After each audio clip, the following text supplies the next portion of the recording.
You are Locked On Jazz, your daily podcast on the Utah Jazz. Part of the Locked On Podcast Network, your team every day. It is Locked On Jazz for the 6th of September. It's getting close, boys and girls. The boys are getting together. We'll talk a bit about why the Jazz seem to be so forgotten in this changing landscape. Rubio playing in Europe. The Melo trade, harder and harder to get done. We'll talk about where it all stands. Coming up on today's edition of Locked On Jazz. Pow.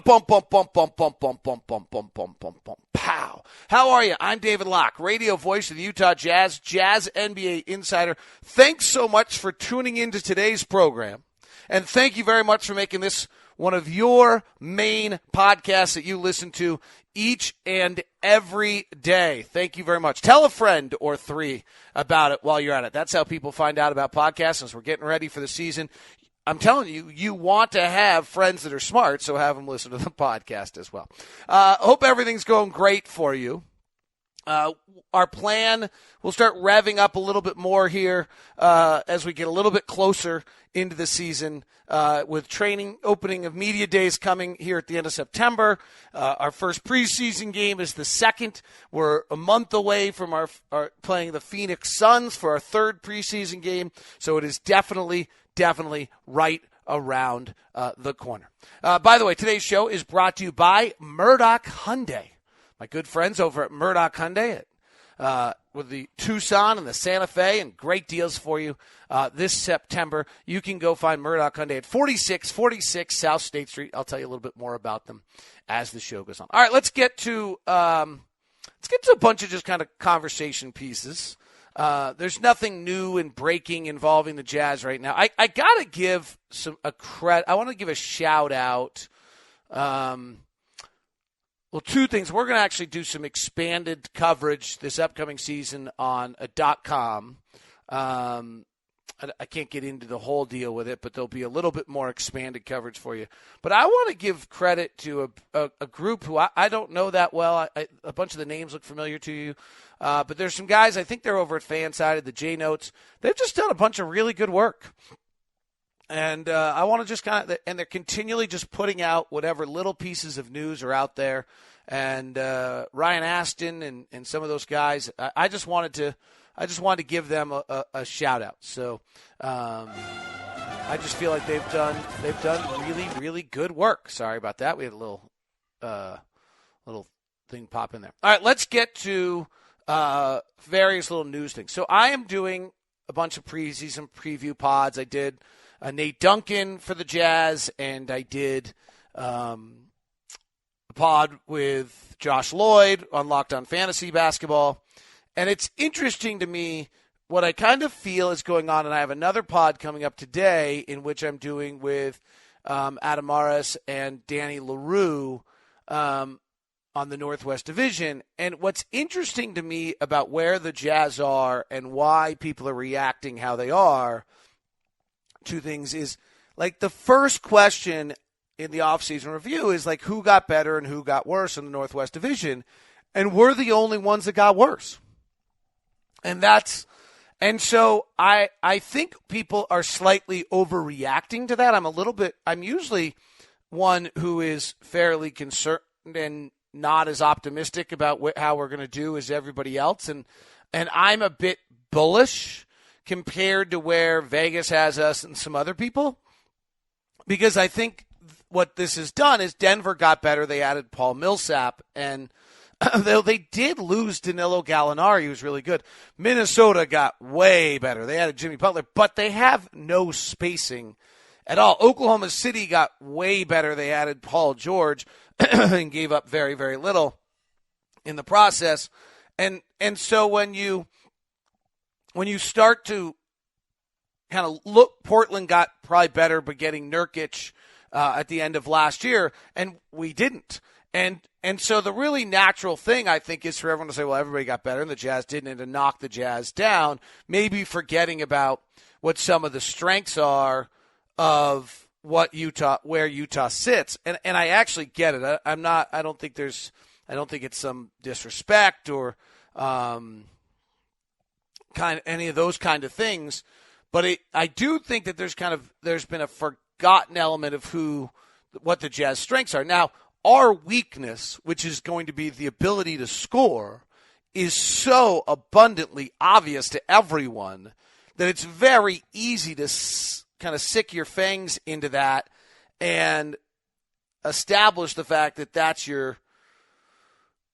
what's wrong with the team, right? So that makes it really, really easy to kind of just dig in and say, well, the Jazz aren't going to have it. And I think there's a chance, that's the big question is, can Quinn, and he's been working awfully hard. I've gotten late night texts, and he's been working on the drawing board and trying to figure things out and philosophically questioning how the game should be played and where they can find edges and just feverishly going to work after this thing. And really very quickly after Gordon left, particularly when it was clear that the opportunity to get anyone else was gone. And so that's the question is can Quinn make us a middle of the range defensive team or offensive team? That might be too much to ask, according to most people. Are we going to be 22nd? Well, okay, well then things get a little tough. Are we going to be 18th? No, then things aren't as tough. So it should be, that's the big question.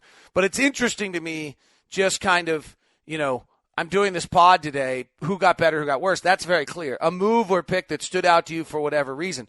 Mine actually on that is probably Patrick Patterson to the Thunder. Like it's that second level deal that they made. Best newcomer to a team. Rookie you're most excited to see. Now that's probably Donovan.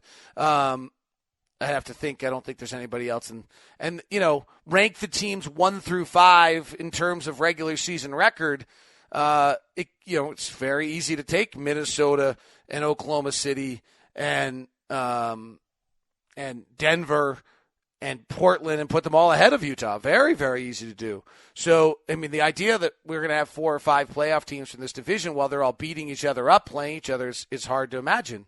So anyway, I just look at this and I'm kind of watching what the national media is doing with us, and I think it's going to tire us out here for a little while. But it makes some sense. Now our schedule's soft early, and hopefully we can come out and Quinn can do some really, really interesting arguments inside of that, and be able to build a offense that's surprisingly good. And my answer on that is just shoot spread the floor, or play big and just shoot a lot of threes. Just shoot a lot of threes. Today's show brought to you by Murdoch Hyundai. I have been driving the Hyundai Santa Fe and the Hyundai Tucson for, you can see my throat's not in shape yet, for the last little while. Have been blown away by what you get when you get a Hyundai. That has been the first thing that's jumped out to me more than anything else. Is I didn't know a lot about the Hyundai brand. I got to be really honest. If I had been pricing out a car at the time and looking for new cars, Hyundai would not have been one of the brands that I would have put on my list, and I would suggest that you do that. And, if you're looking for a car, and it's actually funny, I was over at the club the other day, and I don't know if I told this story. It's kind of obnoxious, but I was at the club the other day, and I was parked my Hyundai, and then there was, I think a Tesla, and then there was a Jag, and then there was another Hyundai, and then there was a Porsche.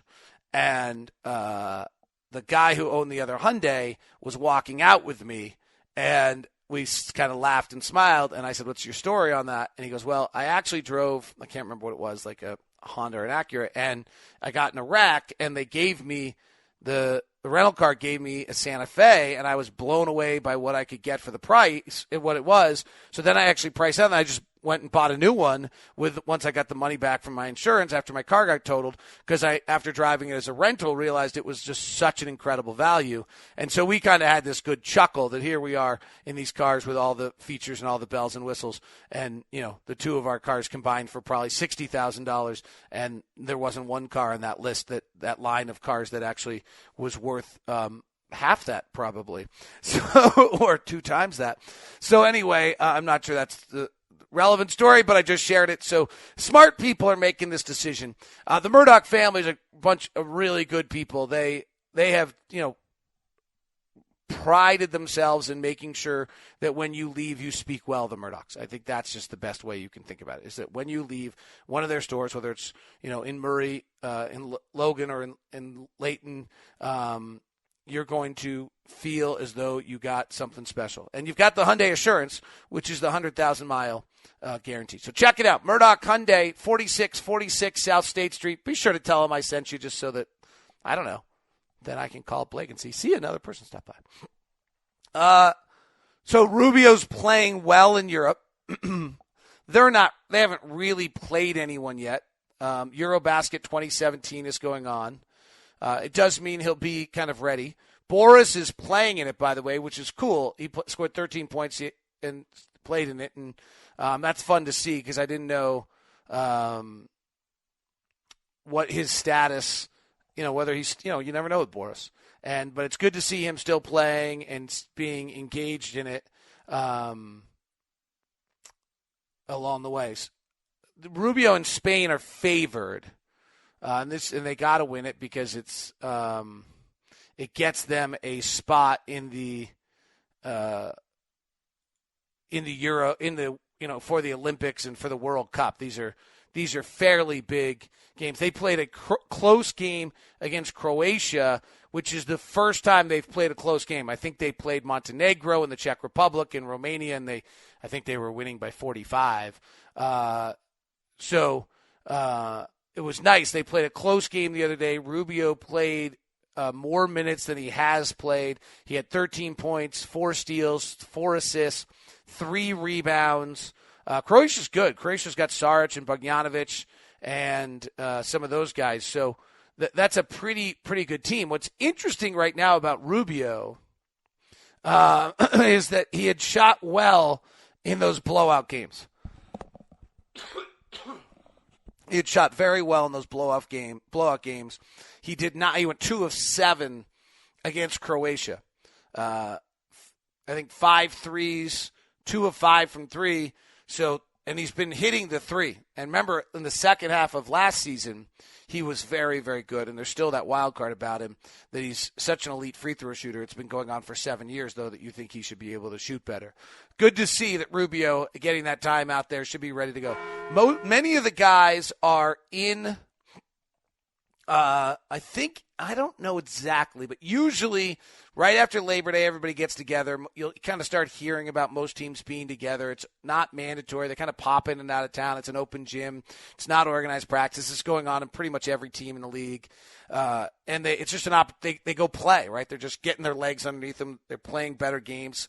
Partially, a lot of the college kids they've been playing against have gone back to college, so they need places for games.